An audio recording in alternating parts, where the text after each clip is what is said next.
Une belle fille comme vous ne devrait pas se promener toute seule la nuit. C'est dangereux par ici. L'alignement des étoiles n'est pas normal ce soir, c'est un mauvais présage.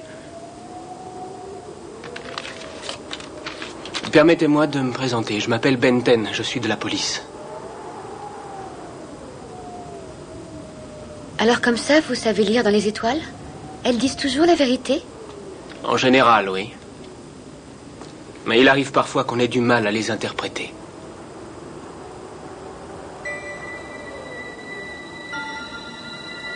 C'est magnifique, non?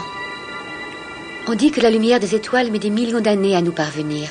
Je me demande combien de générations humaines cela représenterait sur notre planète. Un nombre inimaginable, sans parler que nous ne sommes qu'une étape de son voyage. La Terre n'est rien comparée à l'immensité du cosmos. Errer dans l'univers pour l'éternité? Quel terrible malheur. Non, toutes les choses finissent par disparaître un jour. Même la lumière.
Oh mon Dieu, pas ça, non, je vous en supplie, non.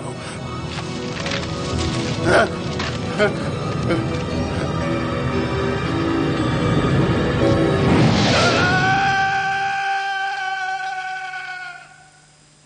La victime s'appelait Ichiro Edajima, âge 42 ans. Son casier judiciaire fait état de 4 arrestations pour manipulation biogénétique abusive, une condamnation et 3 acquittements.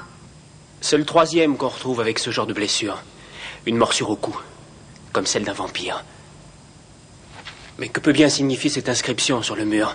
Il est incorrect d'affirmer que cette blessure a été infligée par un vampire. Les vampires sont des créatures mythiques et nous n'avons aucune preuve formelle de leur existence. Quant à l'inscription, je ne sais pas à quoi elle correspond. Merci, on est bien avancé.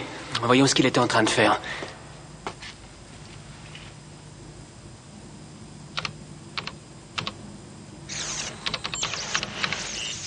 On dirait la représentation d'un code génétique simplifié. D'ailleurs, c'est pas la première fois que je vois ça. Les victimes avaient un point commun. Elles faisaient toutes de la recherche en biotechnologie. À mon avis, ils travaillaient sur le même projet et quelqu'un voulait à tout prix les empêcher de parler. La meilleure chose à faire, c'est de découvrir de quel projet il s'agissait et cela nous mènera droit aux criminels. Dépêchez-vous de régler cette affaire, je ne veux pas avoir d'autres victimes sur les bras. On dit que les vampires ne sortent jamais avant la nuit tombée.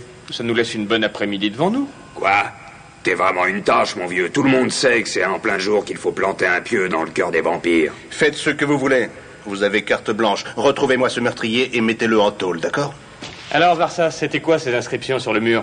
On n'a pas que ça à faire, manque-toi un peu. Je suis au regret de vous dire que je n'ai pas réussi à les déchiffrer, mais il s'agit vraisemblablement d'une sorte de numéro d'immatriculation.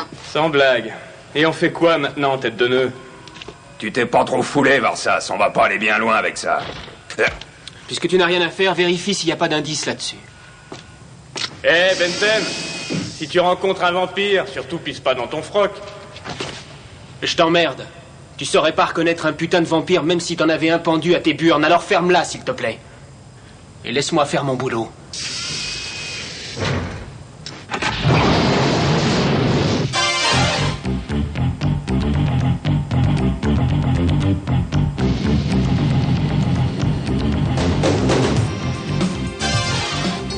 Le deuxième, je l'ai déjà vu. Sa tête me dit quelque chose. Il est passé ici il y a plusieurs mois. Il était à la recherche d'une substance illicite.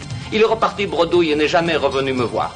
Voudriez-vous goûter cette potion miracle? Je l'ai concoctée moi-même. Elle vous apportera détente et sérénité. Non, je sais rien du tout. J'ai jamais rencontré ce gars-là. J'ai seulement entendu dire qu'ils étaient sur un coup. J'en sais pas plus, je vous jure. En tout cas, on dirait que leur coup a foiré. Je reconnais le troisième, il s'appelait Ichiro Edajima, si j'ai bonne mémoire. Il s'est pointé ici il y a à peu près un mois, il m'a raconté des histoires à dormir debout, je m'en souviens très bien, ouais. Il espérait m'acheter du matériel de guerre, un bazooka, je crois. Ouais, il flippait drôlement, le pauvre type. Ouais, j'ai appris qu'il était mort. Dommage, c'était un de mes clients réguliers. Remarquez, c'était pas un bavard. Certains clients ne viennent que pour ça, pour parler. Lui, c'était plutôt du genre à vouloir de l'action. À propos, si vous avez un peu de temps à perdre... Une autre fois, merci. J'aurais bien aimé vous aider, mais j'ai jamais vu ces types, désolé. Si je peux me permettre de vous donner un conseil, inspecteur, vous feriez mieux d'abandonner l'enquête avant qu'il vous arrive malheur. Moi, ce que j'en dis, c'est pour votre bien.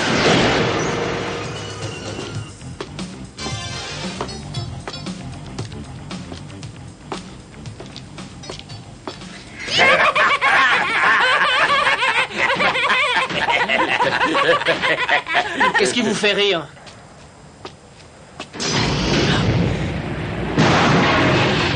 Regardez-moi ça, c'est le monde à l'envers, un poulet derrière les barreaux. Et mignonne avec ça. Un point pour vous, les gars, vous êtes moins cons que vous en avez l'air.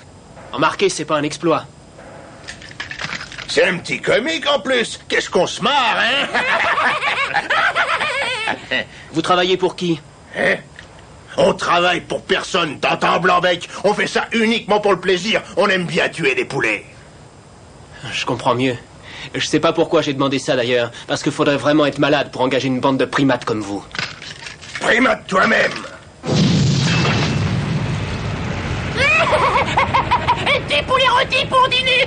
À ta place, j'y toucherai pas. Ce genre de volaille, il paraît que ça te refile la chiasse.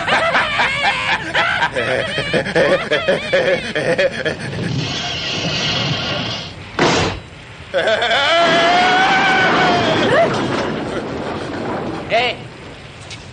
Votre copain a une petite baisse de forme? Allez, barrez-vous avant que je m'énerve.